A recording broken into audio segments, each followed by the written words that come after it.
Isso é um prego no lugar certo. O tempo de graça está prestes a terminar.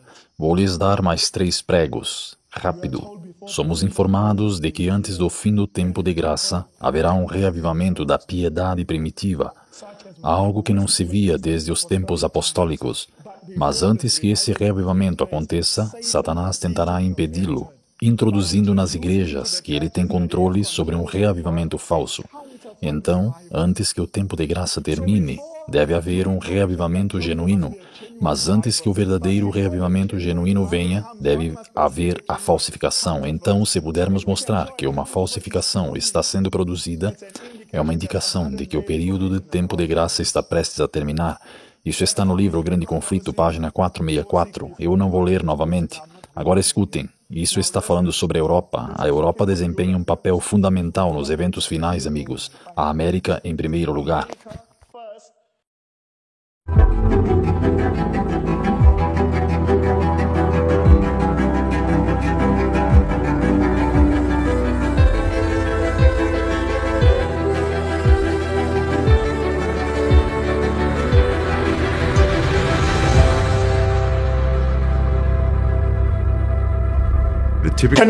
Vocês conseguiram ver que eles estão mostrando como estão batizando as pessoas, como os estádios estão cheios, como as pessoas estão chegando? Agora, amigos, se vocês assistirem àquele culto agora, muitos deles são sinceros. Acredito que Deus tem alguns filhos sinceros ali, alguns sinceros.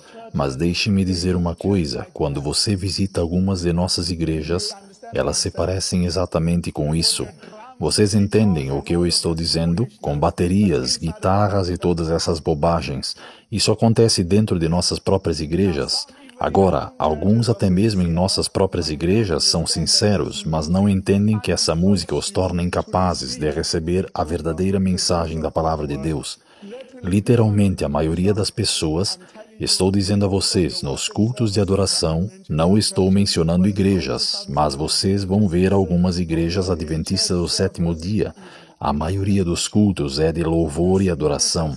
Os sermões do ministro duram de 15 a 20 minutos no máximo. O culto é de inteiro louvor e adoração, guitarras, baterias e assim por diante. E como vamos nos preparar em tal situação? Não podemos nos preparar, agora escutem. A visão típica do cristianismo mantida por muitas pessoas aqui na Europa é que Jesus é uma religião morta. Você sabe, ele é apenas uma igreja na esquina com um monte de regras. Mas o lado bom disso é que, de certa forma, há uma aversão à religião, razão para uma abertura para coisas espirituais. Então, espero que vocês tenham entendido. Há uma aversão pelo quê? Não, uma aversão à religião, mas uma abertura para demônios espirituais. Deixe-me dizer uma coisa, isso é satânico, isto é demoníaco, esse é um falso reavivamento. Você diz o que você quer dizer? Deixe-me mostrar a vocês o que é religião. O quê? Porque ele disse que as pessoas pensam em Jesus como uma igreja de esquina com regras. Não farás, não farás. Ele disse que hoje na Europa há uma aversão à religião, mas uma abertura à espiritualidade. O que é religião? Tiago 1, rapidamente. Tiago capítulo 1, versículo 27. Tiago 1, 27 diz isto: religião pura. Religião, religião. A religião pura e imaculada diante de Deus Pai é o que é religião. Visitar os órfãos e as viúvas nas suas tribulações, guardar-se da corrupção do mundo. O que é religião? Para se manter limpo das manchas do mundo. Não estou me vestindo, não estou comendo, não estou assistindo, não estou ouvindo coisas mundanas. Estou estudando a palavra e ouvindo a aflição dos outros. Isto é o que a Bíblia diz ser religião. E o que ele disse? Que na Europa há um grande despertar. As pessoas não querem religião. O que eles querem? Espiritualidade. O que é espiritualidade? Uma religião ou um Cristo que não há regras. Um Cristo em que você pode fazer o que quiser. Falso. Acredite que há uma geração totalmente nova e estamos vendo isso e estamos vendo pessoas muito abertas, tipo, ei, podemos fazer uma oração por você? Ou você já pensou em fazer uma meditação ou invocar o nome de Jesus? Vocês ouviram a abertura? É o quê? Meditação. Você não precisa seguir o que Deus diz. Siga seus sentimentos, siga seu coração, siga um Jesus que não existe.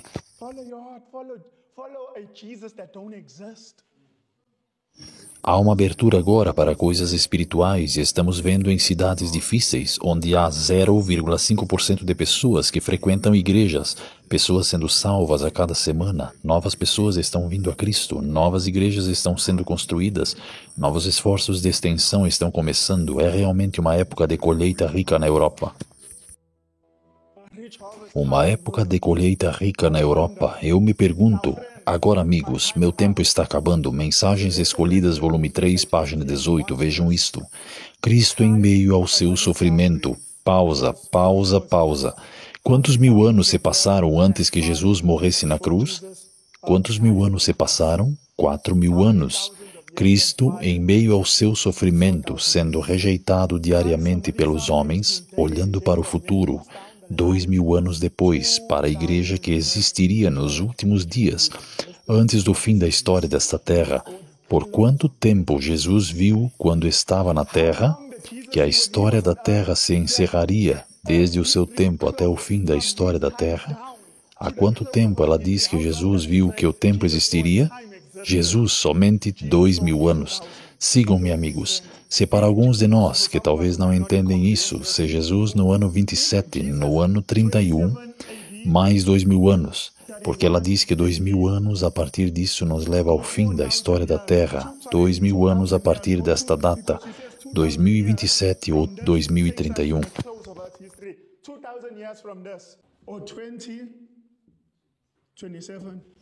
Agora, esse não é um tempo exato, não é a hora exata, é mais ou menos. Ela não nos dá uma data exata, porque não podemos saber o dia nem a hora, mas esta é a última geração. Não sabemos o dia e a hora, mas podemos saber o período das gerações. A geração abrange mais ou menos 2027 ou 2031. Não é uma data exata, mas mais ou menos é uma indicação da última geração. Isso é o que nos diz. Agora olhem para Cristo no deserto da tentação. Em que ano Jesus estava no deserto? Porque lembrem-se que ele foi ao deserto para ser tentado no ano 27, ele foi batizado e depois foi direto para o deserto. Ela diz aqui que Cristo superou isso em favor do pecador há 4.000 anos, depois que Adão deu as costas à luz de seu lar. Quantos mil anos se passaram desde que Adão virou as costas para o seu lar? Quantos mil anos restaram daquele tempo que o profeta diz? Então, mais ou menos, onde isso nos leva? 2027 a 2031. Em algum lugar, não é exato, não sabemos os tempos exatos, em algum lugar neste período, esta é a última geração. E a morte do Papa significa alguma coisa, significa alguma coisa. Sabem quem é este homem? Elon. Vocês sabem com quem ele estava falando? Joe Rogan. Agora deixem-me dizer que é gerado por inteligência artificial. Por que por IA? Gerado por IA? Escutem o que a inteligência artificial nos diz. Interessante. Então, vocês sabiam que o Papa Francisco é o último Papa a morrer e que depois disso será o dia do julgamento final? Então, literalmente termina depois do Papa Francisco? Sim, e este livro, nos arquivos do Vaticano, à direita, previu cada Papa desde 1143 até o nosso Papa atual. Mas o mais assustador é que depois do último Papa Francisco virá o julgamento final.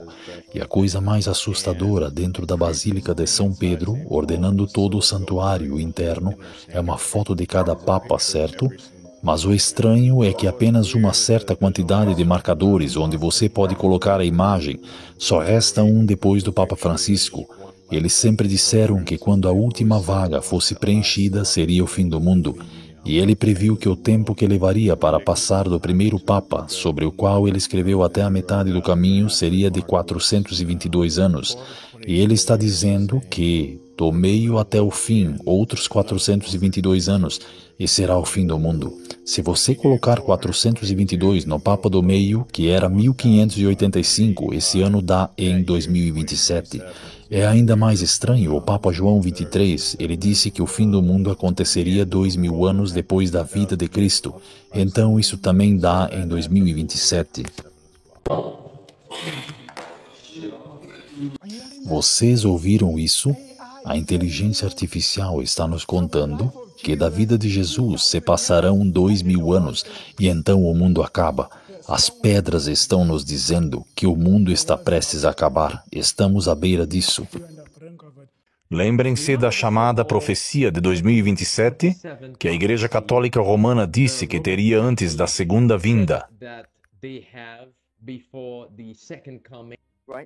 Neste momento, temos o Papa Francisco no hospital. As coisas não parecem boas. Ele pode não sair.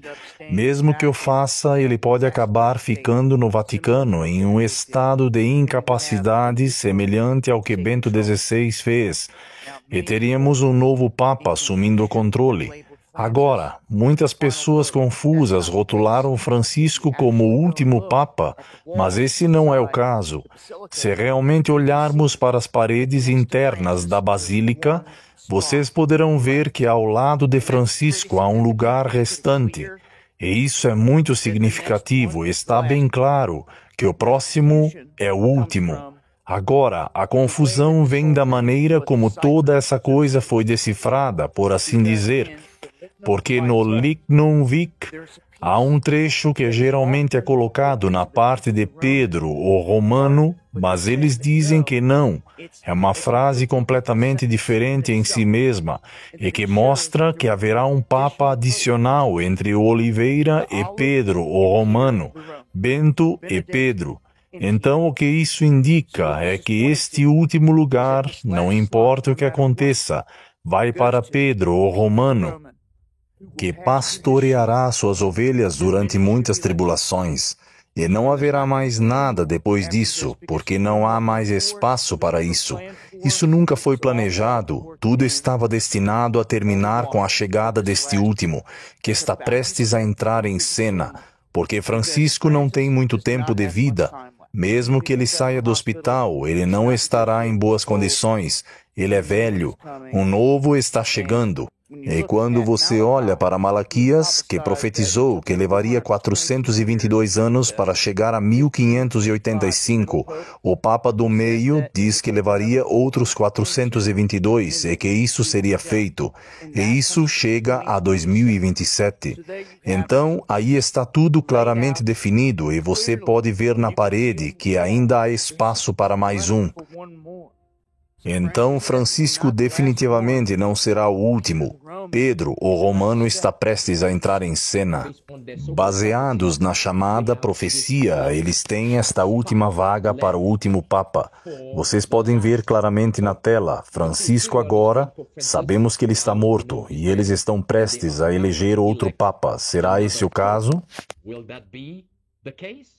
Sabemos que estamos vivendo nos últimos dias e, como lemos antes, esta manchete diz: Trump e Vance tentarão escolher o próximo Papa e isso vai coincidir, isso irá de acordo com as profecias de Apocalipse capítulo 13, verso 2, que nos diz que o dragão deu à besta, ao papado, seu poder e recebeu grande autoridade.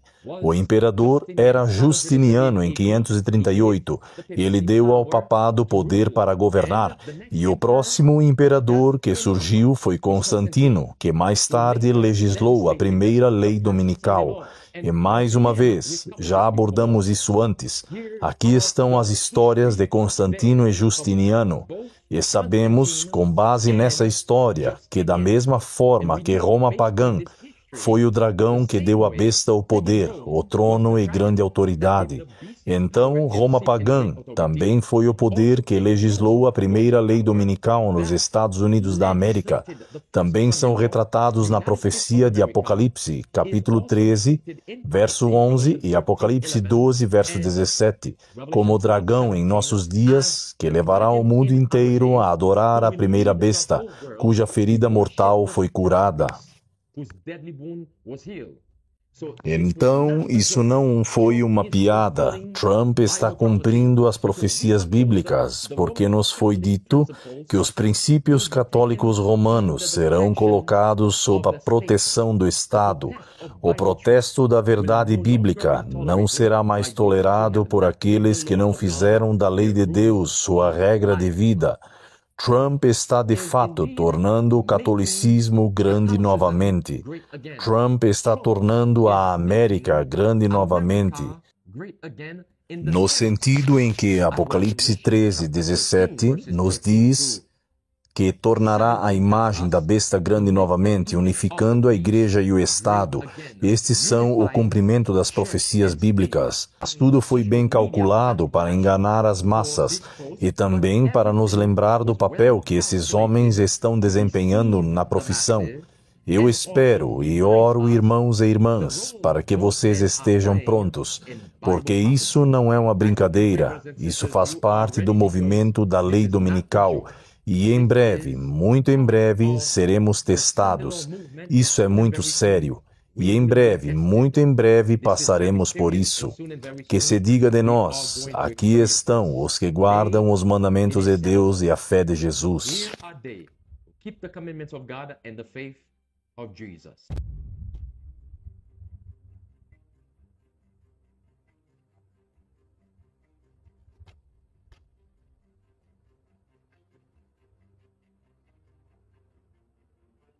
Muito obrigada por estarem aqui essa noite, uma noite muito especial, um assunto muito importante, mas esse é como eu falei, é um encontro de oração, uma família de oração, estamos juntos há muito tempo, e eu não vou ler os nomes para não tirar tanto tempo da nossa mensagem com o pastor Samuel Ramos. Muito obrigada, pastor, por aceitar o convite de nos abençoar hoje com essa mensagem. Amém. Pastor Samuel, geralmente quando os palestrantes vêm, pastores, psicólogos, eu os apresento, mas o pastor Samuel dispensa a apresentação, é uma honra tê-lo aqui conosco. Eu me sinto assim lisonjeada, pastor, pela sua presença aqui. Amém. Eu sei que desde a morte, pastor, do Papa Francisco, há muitas opiniões, especulações, conjecturas aí nas redes sociais, muitas coisas sendo faladas, mas queremos ouvir do pastor o que está entre, a eleição de um Papa americano com as profecias bíblicas. Pastor, boa noite. Ok, boa noite. Então, eu vou fazer uma introdução, porque nós começamos a estudar o Apocalipse e as profecias de Daniel há muitos anos atrás. Durante os meus primeiros 15 anos de ministério como pastor no Paraná e depois em Manaus, no Amazonas, durante os primeiros 15 anos, eu pregava as 28 doutrinas desse livro maravilhoso aqui, nosso livro, Nisto Cremos. Sempre criei nas 28 doutrinas e sempre preguei. Mas eu não pregava sobre 7 selos, 7 trombetas, 7 reis por 15 anos. Porque eu estudava e reestudava e não entendia, não achava consistência. E interessante, queridos, que estas profecias de 7 selos, 7 trombetas e 7 reis, elas não fazem parte das 28 doutrinas, ou 27 doutrinas, como eram antigamente, as doutrinas fundamentais da igreja. Isto durou até quando nós fomos para Manaus. Em Manaus, nós chegamos em Manaus em 1984. Em 1984, o pastor Michael Wilson, o americano que estava lá, um missionário americano, ele decidiu voltar para os Estados Unidos e deixou a biblioteca dele, todos os livros em inglês, deixou a biblioteca dele lá na casa do meu amigo Antônio Carlos Jacobes. O irmão Antônio Carlos Jacobes comprou a casa do pastor Michael Wilson. Então, o Jacobes, meu amigo do coração, já faleceu, nosso irmão Jacobes, ele disse: pastor Samuel, pastor Michael Wilson voltou para os Estados Unidos, deixou a biblioteca dele aqui, e eu comprei a casa e os livros estão aqui. Você não tem interesse? Eu disse: eu tenho interesse. E então eu fui até a casa dele e escolhi uma centena ou mais de uma centena de livros em inglês. E nestes livros em inglês que eu peguei lá, eu encontrei este aqui, Give Glory to Him, falando sobre Jesus Cristo no santuário, o santuário no livro do Apocalipse, escrito por um médico, Robert Hauser. Isto foi escrito há muitos anos atrás. Deixe-me ver aqui o ano em que foi escrito este livro. Em 1983. 1983. Então, queridos, eu comecei a ler este livro, e este livro respondeu às minhas inquietações sobre o Apocalipse no que se refere aos 7 selos, 7 trombetas, 7 reis. Isso foi em 1984, 1985. Então, quando a lição da Escola Sabatina de 1989 chegou para todos nós, membros da Igreja Adventista, estudarmos a lição da Escola Sabatina de 1989, está aqui: Triunfo no presente e glória no futuro. A lição da Escola Sabatina, escrita por Joseph Battistoni, foi o segundo trimestre e o terceiro trimestre. Foram 2 trimestres de 1989. 2 trimestres, ou seja, 6 meses estudando o Apocalipse no mundo todo. E então, essa lição de 1989 abriu a minha mente também com relação aos 7 selos e 7 trombetas. Porque a mesma visão, a mesma compreensão que eu recebi através deste livro, Give Glory to Him, do médico Robert Hauser, a mesma compreensão que estava aqui foi apresentada também na lição da Escola Sabatina de 1989. E o editor-chefe da lição da Escola Sabatina em 1989, na Conferência Geral da Igreja Adventista, o editor-chefe era o Dr. Irving Gain. Não sei se vocês veem a fotografia pequenininha dele. Irving Gain. Ele trabalhou como editor-chefe da lição da Escola Sabatina na Conferência Geral por 9 anos. E ele inseriu na lição da Escola Sabatina de 1989 a explicação, a compreensão dos 7 selos, 7 trombetas que estavam aqui neste livro do Dr. Robert Hauser. Queridos, depois que o Dr. Irving Gain saiu da Conferência Geral e se aposentou e foi morar em Santa Helena, na Califórnia, atualmente ele já faleceu, aí ele escreveu esse livro, Trumpet After Trumpet, trombeta após trombeta, escrevendo neste livro exatamente a compreensão das 7 trombetas escatológicas, como foi sugerido no livro de Robert Hauser, como foi sugerida na lição da Escola Sabatina de 1989. Agora, o Dr. Irving Gain escreveu este livro, apresentando a mesma compreensão das 7 trombetas escatológicas, que vão se cumprir após o fechamento da Porta da Graça. Ele escreveu também, Dr. Irving Gain, esse livro, A Porta Aberta no Céu, Heaven's Open Door. A Porta Aberta no Céu, de Apocalipse 4 e Apocalipse 5. Então, queridos, eu não criei nada, eu não inventei nada, eu era simplesmente um estudioso da profecia. E estudei muito bem a lição da Escola Sabatina de 1989. E então eu comecei a entender os 7 selos e 7 trombetas na forma sequencial. E então eu comecei a entender também sobre as 7 cabeças de Apocalipse 17. Então, queridos, isso durou desde 1984 até quando eu fui para os Estados Unidos em 1998. Ou melhor, fui para lá em 1997, em abril de 1997, fazer o doutorado na Andrews. E depois de terminar o doutorado na Andrews, Deus me moveu, Deus incomodou meu coração para escrever os livros do Apocalipse. Estes 3 livros que temos aqui, o volume 1, volume 2 e volume 3, foram escritos a partir... eu estava ali em Richmond, Virgínia, quando escrevemos esses livros, e eu publiquei esses livros no ano de 2006. E então, o meu ministério começou a passar por uma grande mudança. Porque de 2006 para frente, embora continuando sendo pastor nos Estados Unidos, até a minha aposentadoria, eu me aposentei nos Estados Unidos em 2013. E me aposentei, nunca fui disciplinado, nunca perdi credencial, nunca recebi nenhuma disciplina da igreja como membro lá nos Estados Unidos, fundador de igreja nos Estados Unidos, fundamos a igreja de Richmond, fundamos a igreja de Jacksonville, na Flórida. Então, queridos, nós continuamos a pregar aquilo que Deus nos revelou. Deus nos ajudou a entender. Não é algo que nasceu na minha mente, é algo que veio do estudo da lição da Escola Sabatina e dos livros do editor da lição da Escola Sabatina, que ele publicou esses livros depois da aposentadoria dele. Então, A compreensão hoje que nós temos das profecias do Apocalipse na forma sequencial e não na forma repetitiva, precisa ser analisada esta interpretação sequencial. Eu sou um forte defensor do historicismo. Eu sou um forte defensor do historicismo nas profecias de Daniel. Nós escrevemos esses 2 volumes, volume 1, volume 2 das profecias de Daniel, e aqui eu apresento o historicismo. Capítulo 2 de Daniel, historicismo, a visão do capítulo 7, capítulo 8, tudo historicismo. E as pessoas perguntam, por que você então não aplica o historicismo no Apocalipse?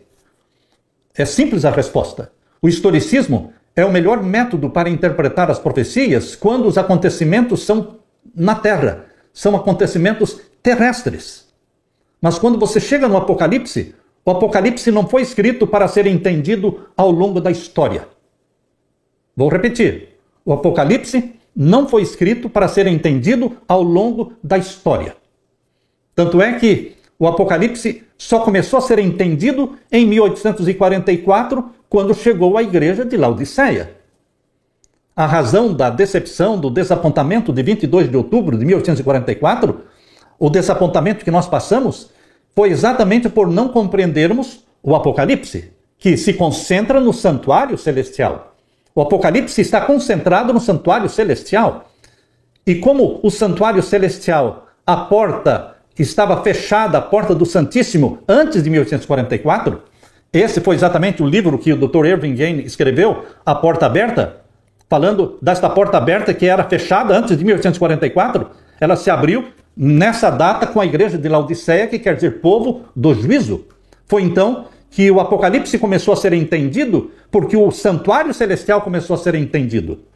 Porque o foco do livro do Apocalipse é o santuário celestial. Tanto é que as 7 igrejas do Apocalipse mostram Jesus andando no meio dos 7 castiçais, que representam o lugar santo do santuário celestial. Os 7 castiçais. É o período que durou desde a igreja de Éfeso até a igreja de Laodiceia, Jesus andando no meio dos 7 castiçais, no meio das 7 igrejas.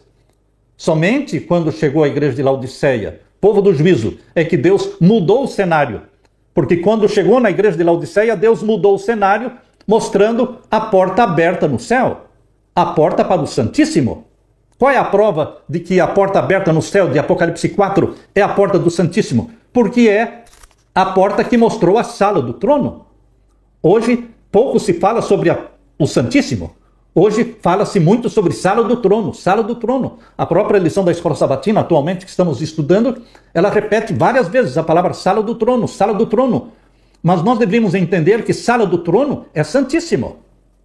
Então, quando Apocalipse 4, no período de Laodiceia, mostra a sala do trono, que é o Santíssimo, mudou o cenário. O cenário até 1844 era Cristo andando no lugar santo, no meio dos 7 castiçais. Porém, quando chega no período de Laodiceia, mostra a sala do juízo com o trono de Deus, com 4 querubins, seres viventes, ao redor do trono de Deus, e mais 24 anciãos assentados sobre 24 tronos. Isso foi no capítulo 4. E no capítulo 5 mostra o Pai segurando o livro selado com 7 selos, e aí é introduzido Jesus Cristo. Jesus Cristo é introduzido na presença do Pai, na sala do trono, no Santíssimo, em 1844. Exatamente para receber o livro selado da mão do Pai. Queridos, esta forma sequencial do Apocalipse, que mostra que na 7ª igreja começam os 7 selos. Quando nós chegamos no 7º selo, que é o fechamento da porta da graça, quando nós chegamos no 7º selo, que é o fechamento da porta da graça, então começam a ser tocadas as 7 trombetas. Essa é a forma sequencial do Apocalipse. Depois desta introdução, então, eu quero falar com você sobre o capítulo 17. Então, o capítulo 17 do Apocalipse, ele não surge na profecia assim de repente. Porque antes do capítulo 17, tem as 7 pragas do capítulo 16.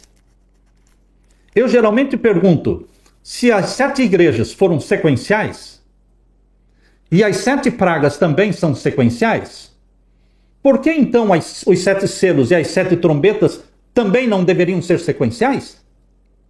Pensemos um pouco, analisemos. Porque são 4 ciclos de 7. O primeiro ciclo de 7 é sequencial. o último ciclo de 7 é sequencial? Por que os dois intermediários, 7 selos, 7 trombetas, seriam repetitivos? Não poderiam ser sequenciais, como a própria Bíblia mostra? Porque a Bíblia mostra que é sequencial. Os 7 selos seguem na sequência da 7ª igreja, Laodiceia. E as 7 trombetas seguem na sequência do 7º selo, que é o fechamento da porta da graça. Então, queridos, quando nós chegamos aqui no capítulo 16, abram a Bíblia então no capítulo 16 de Apocalipse, temos aqui as 7 pragas. É interessante que as últimas 3 pragas, poderíamos dizer então aqui, a 5ª, a 6ª e a 7ª praga, caem todas sobre o trono da besta. Caem todos sobre Roma. Percebam aí o capítulo 16 e o verso 10. E o 5º anjo derramou a sua taça sobre o trono da besta. E então, verso 12, o 6º anjo derramou a sua taça no grande rio Eufrates.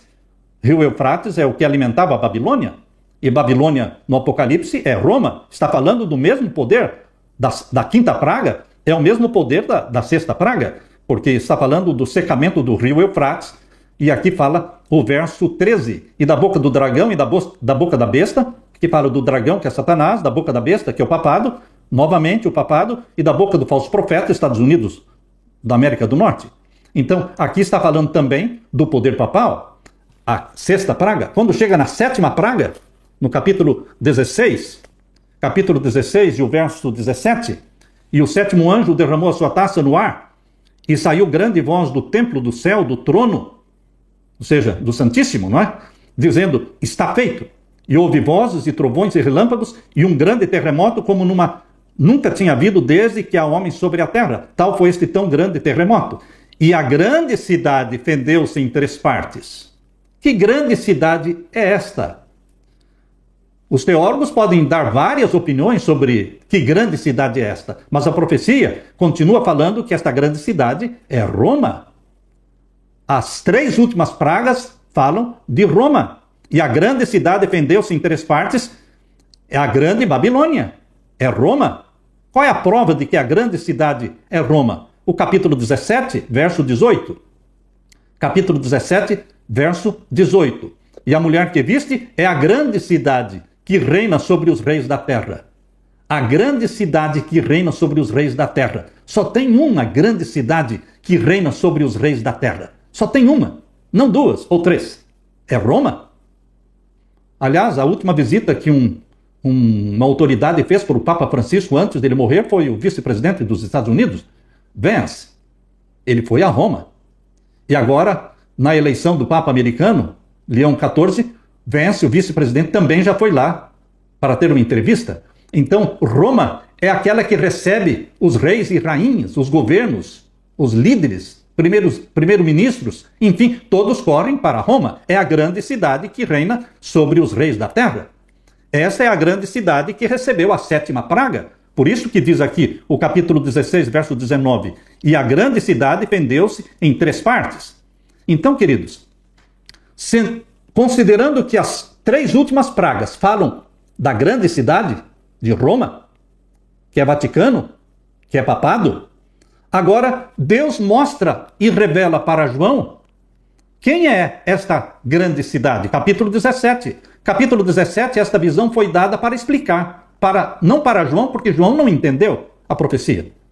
Assim como Daniel, quando recebeu a profecia das 2.300 tardes e manhãs, também não entendeu. Deus disse, é para o tempo do fim.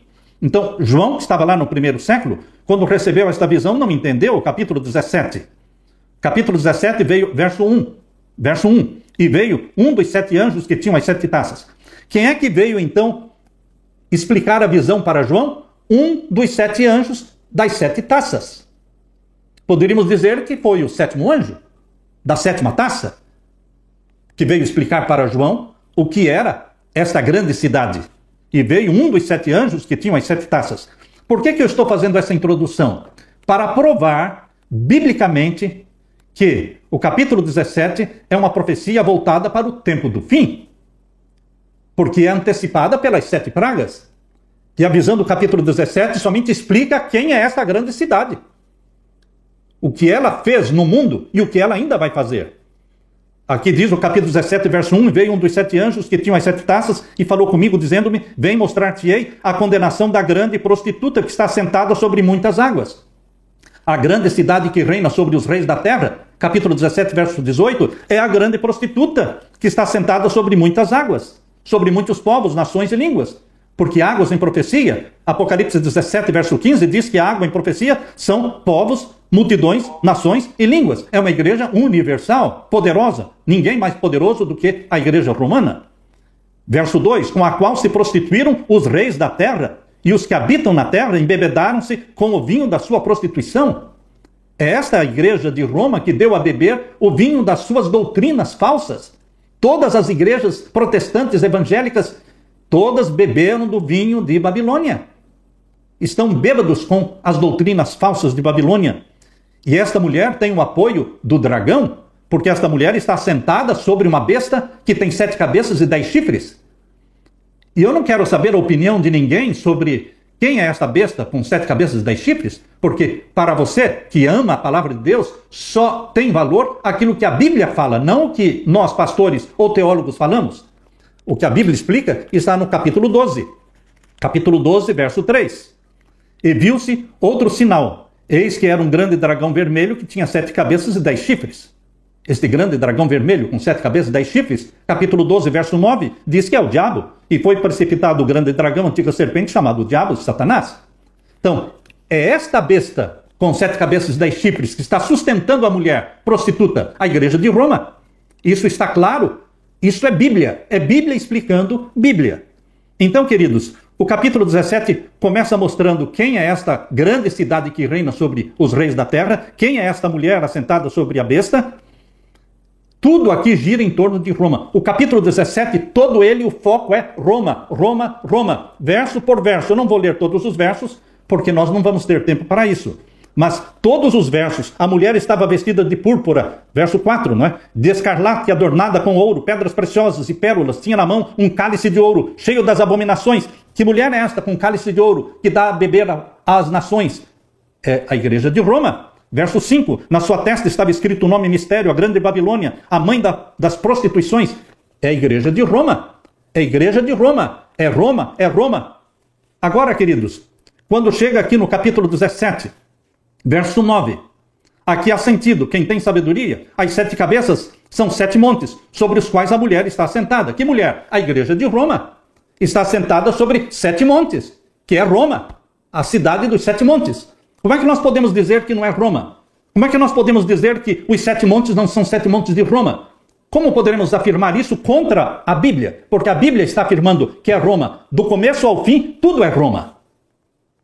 7 cabeças são simbólicas, mas 7 montes não são simbólicos, são literais. São os montes sobre os quais a mulher, que a igreja de Roma, está assentada. E são 7 reis. 7 reis da China? Não. Da Rússia? Não. Porque o contexto todo é Roma. Roma. Então são 7 reis de Roma. Só que o pontífice romano, ele recebeu o status de rei com o Tratado de Latrão, em 1929.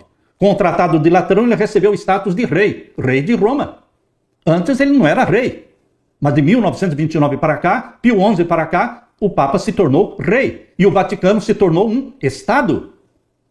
Um Estado com todas as embaixadas que estão lá representando os vários países. Então, queridos, vemos aqui que todo o contexto é Roma.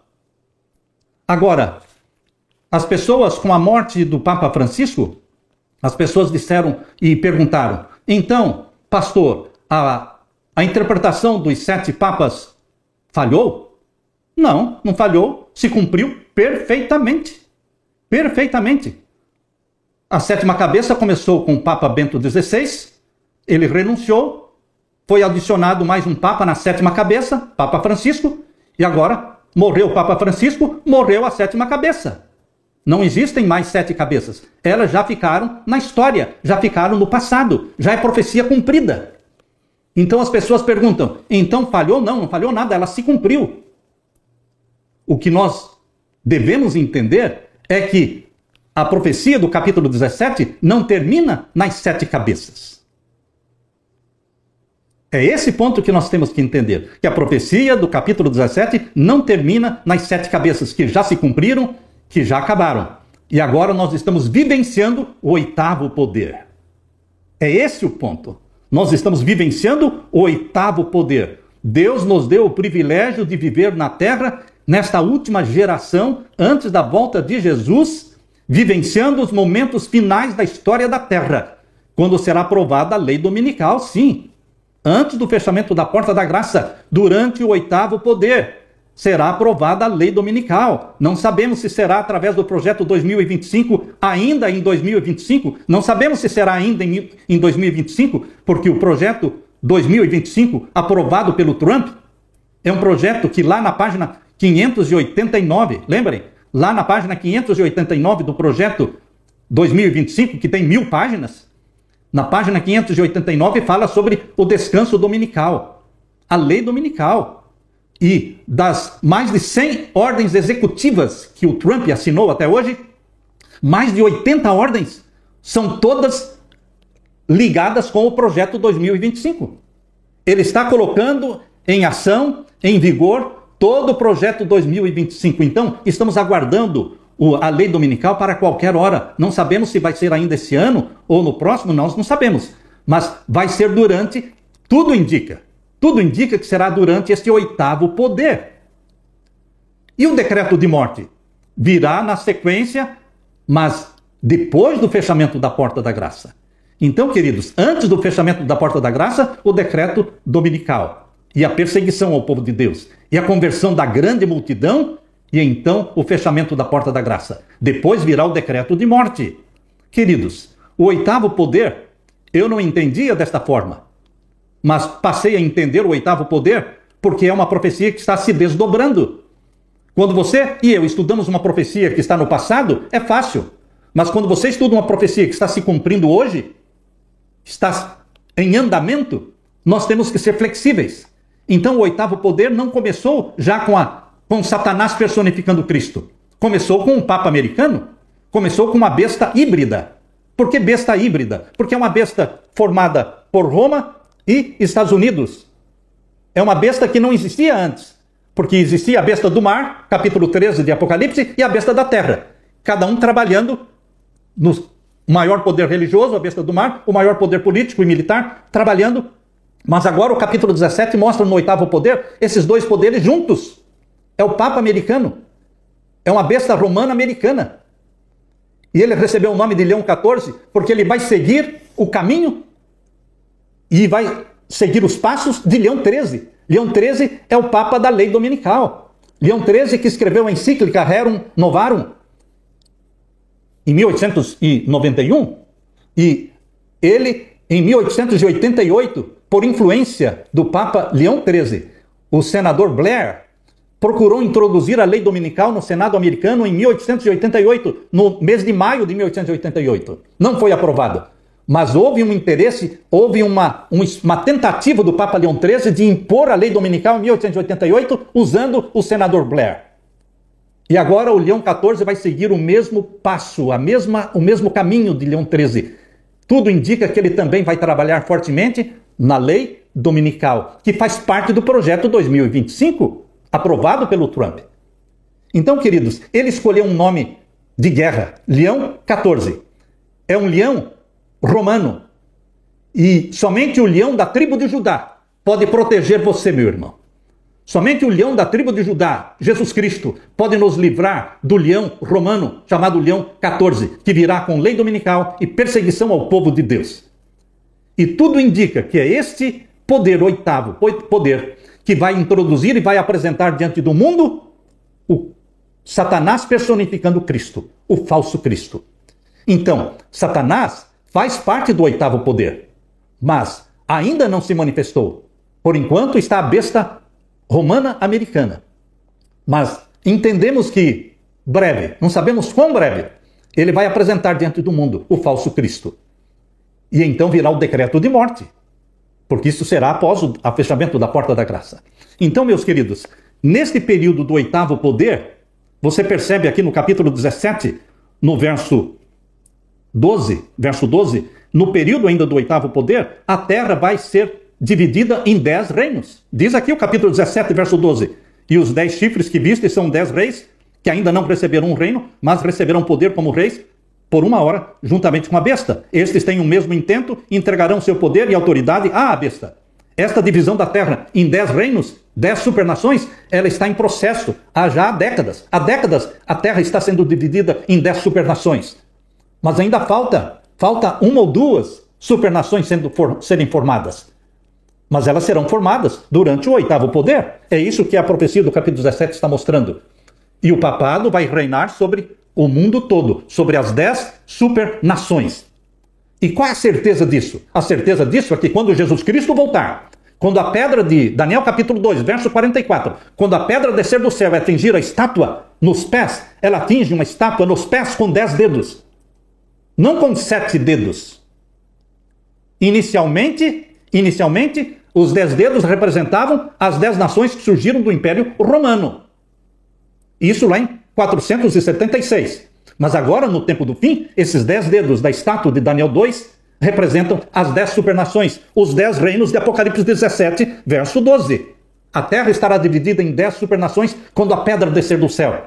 É a volta de Jesus para a alegria sua, para a alegria nossa. Bendito seja Deus.